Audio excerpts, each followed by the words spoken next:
Welcome to a Healing Peace podcast. My name is Kimir Baker. I am an overcomer, writer, speaker, and God enthusiast. I am fueled by helping women achieve their emotional healing so that they can live the abundant life God has for them. In this podcast series, we provide faith-based inspiration to mend from emotional hurt, along with tools and tips for emotional wellness. In your journey, as you apply these tools and tips, you will begin to live the transformed life that you always desired. In fact, you will possess a new you. Hello, friends. We are moving forward after a great segment dealing with fear and disappointments. If you're just joining us, feel free to go back and listen to A New You, episode 29, 30, 31, and 32. We provide wonderful information, and I mean wonderful, throughout those episodes. Before I jump into today's episode, I would like to share our PSAs, that is, public service announcements. The first one is that I forgot to share last week that our tools and tips from the appropriate episodes can always be found at healingpeace.com/tools. That's with an A, healingpeace, all one word, .com/tools. You will find last week's tools and tips for tackling fear and disappointments. Public service announcement number 2. If you are a new or old friend, we would love for you to subscribe to our channel in whatever music device you are using. For those who are listening to us from our website, yes, there's no subscribe button. But you can go to our homepage and subscribe to our newsletter. We provide great updates about this show in our newsletter. Also, please leave us a good review. When you do this, we can reach more people. Thank you for listening to our PSAs. Now, back to the show. In the previous segment, we interviewed a woman who shared about her son and how his life choices affected their lives. As we moved forward, it became evident to me to provide more details on how we can be successful in our relationships, especially when dealing with our family. Before we look at our family dynamics, I would like to take a moment to talk about us as an individual and how us, who we are, may shape our interactions within our family. To start this off, I got a wonderful question for you. Have you ever had moments where you felt invisible? It may be at your job or around your family and friends. I've had that experience numerously. You're not seeing me, you're not listening. As you dealt with this feeling, have you ever said, God, are you seeing this? As I say this, I can actually say that I probably said this a couple of times about what we're going through right now in the world. God, are you seeing this? I also remember an interview I did last year where I spoke to a woman who went through a divorce. That's Shaping Our Identity, episode number 5. During the interview, she made the statement of, God, are you seeing how my husband is treating me? Again, the question, God, are you seeing this?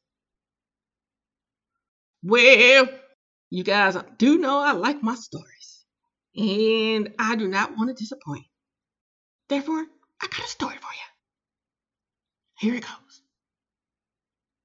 One day, a woman went to a grocery store in her neighborhood late in the afternoon.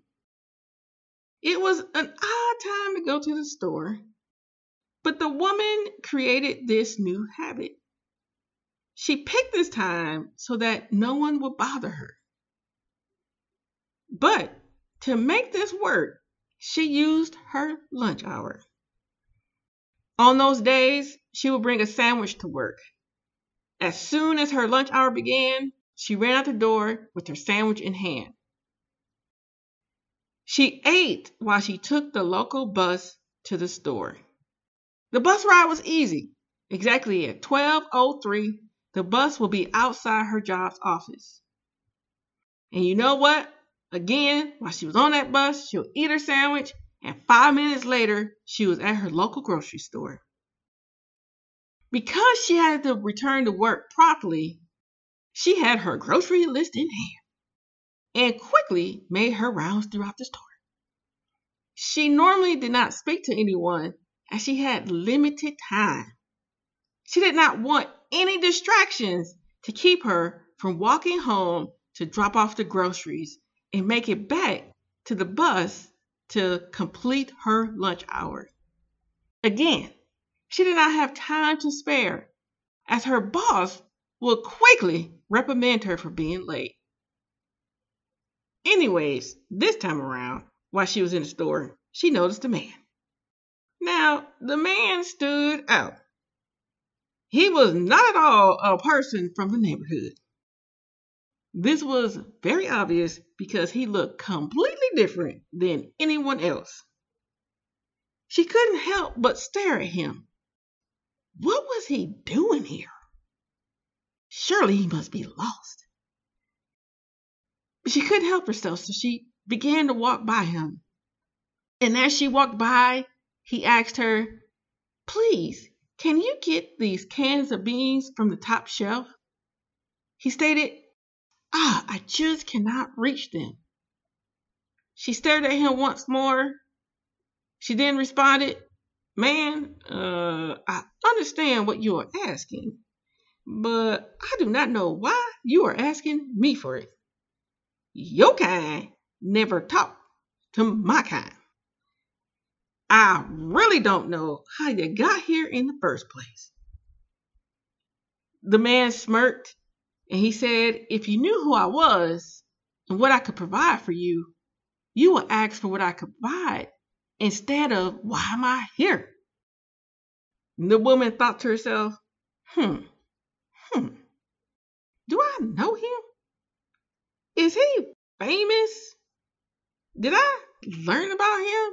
Maybe he was on a TV show or something and I just didn't pay attention to it. He doesn't look familiar.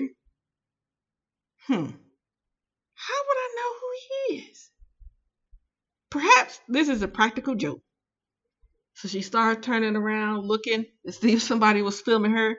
She's seen those type of TV shows many times. She turned back and then she responded. She stated, "How am I supposed to get the beans on the top shelf? I'm not tall enough to reach them myself." She then asked, "And what can you provide me?" "Beans ain't gonna do anything for me." She scoffed inwardly. What? Beans for a lifetime? The man, knowing her thoughts, responded, "If you ask me what I could provide, you will no longer have any needs. I will provide all of them forever." She was like, "Wait a minute. You can provide all of my needs? Meaning that I will no longer have to go to the grocery store and I will not have to work at this crazy job? Man, how in the world can you do that?" "Because if you can do this, then yes, I am asking all the wrong questions." The man responded, "Go call your husband and come here." Now she thought, okay, this man is too much in my business. What in the world? She then responded, "I do not have a husband." The man nodded. This is correct. You do not have a husband at all. In fact, you had 5 previous husbands, and the man that you with right now, he ain't even yours. The lady thought to herself, how does this man know all of my business? I never told him that. She stared at him in amazement. She felt so naked and exposed. Again, how did he know this? Was he in the neighborhood asking questions to people? Was he following me, watching my every move? But that means he had to be watching me for years now. Yes, she said to herself, yeah, I've been with many men. I just want to be loved. Initially, these relationships do not start out this way. I know these men usually belong to someone else. I easily give in because I want to be loved. Yes, the women in town hate me. Yes, I am known as a man snatcher. Yes, I don't want to admit it, but that's why I come to the grocery store during this time of the day. I'm not being stared at by these women in the neighborhood. But I ain't about to tell this stranger all of my business. She finally states out loud, it is clear that you have some magical powers. She stared at him once more. Then she said, not magic. There's something more about you. The way you speak to me, even though you're not from here, you are very kind to me and peaceful. It is as if you're an angel or a man of God. The man responded, a time is coming where people will hear the voice of the Son of God and will worship him. She responded, oh, you sound like those people down the street at that church. Yes, I've heard about the Son of God before.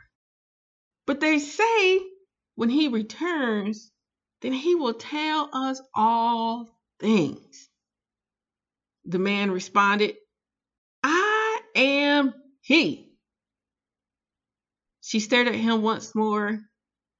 She was about to say something, but more people came that were not from the neighborhood. When she saw them, she dropped everything and ran out. She went down the street and told everyone about this strange man in the grocery store.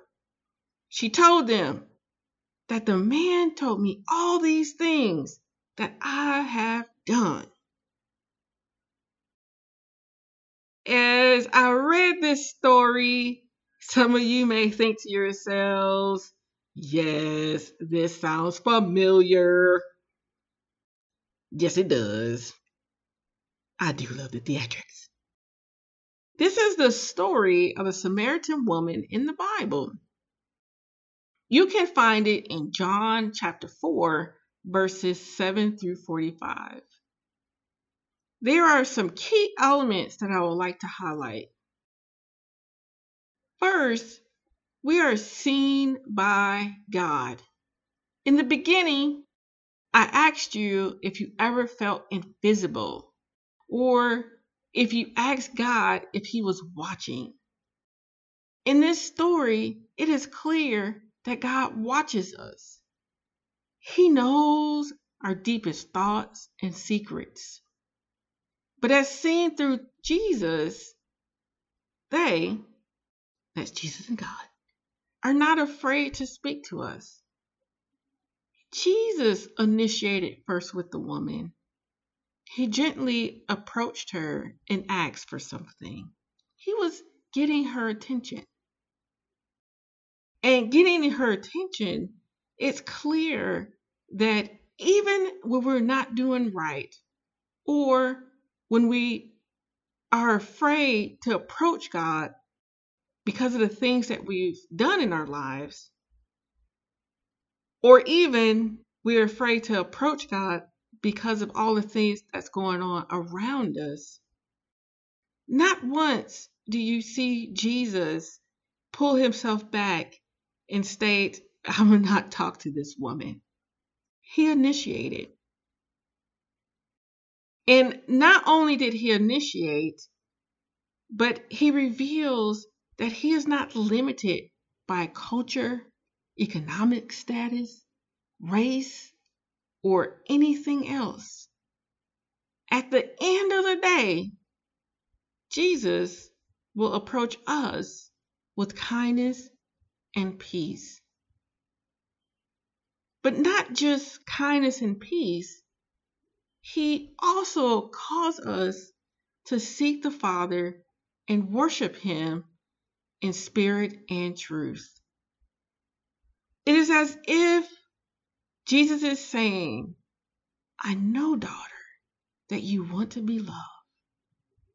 I see it a mile away. But instead of spending your life pursuing love that cannot be filled by man, please come to me and allow me to meet all of your needs. I will let you know that you are valued, loved, and cherished. I will let you know that I will be with you always. I will always see you, and you are never invisible to me. But one thing that I do ask is that you come to me, pursuing what is good and right, the truth." I so love the story of the Samaritan woman because there was times in my life where I thought that God didn't see my hurt and my pain. He didn't see the things that I was doing to try to numb that pain. And then it became, "Oh, God, you don't want to be with me because of the things that I'm doing."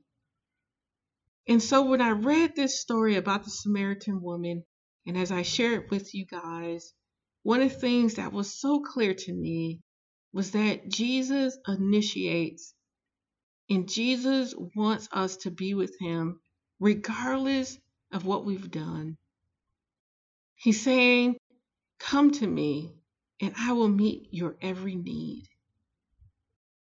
I share this story as well because this is a season that we are experiencing where different cultures, different backgrounds, different economic status, where we may feel like we don't belong or told that we don't belong, where we may feel ostracized one way or another.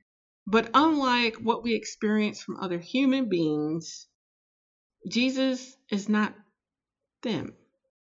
He says, no matter where you come from, no matter who you are, be with me.